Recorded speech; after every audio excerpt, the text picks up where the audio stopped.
This video will show teachers and students how they can turn on screen recording on their iPad. So I'm actually screen recording right now using my iPad, so it's going to look a little bit different on your end as it does on mine. You're going to go to the top of your screen and pull down in the upper right hand corner to open up the control center.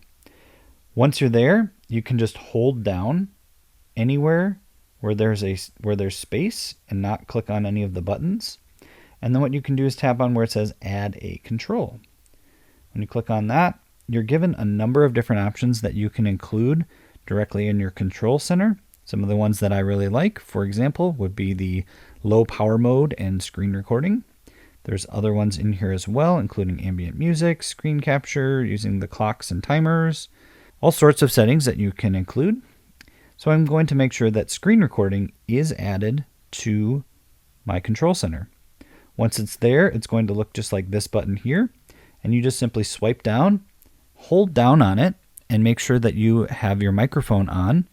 You can then select the destination for the video. Usually I just save it directly to my photos, and that's all I need to do to record. When you're done recording, you can either swipe down again and tap on this button here, or you'll see that I have a recording up here in the upper right hand corner. Tapping on that will end my recording.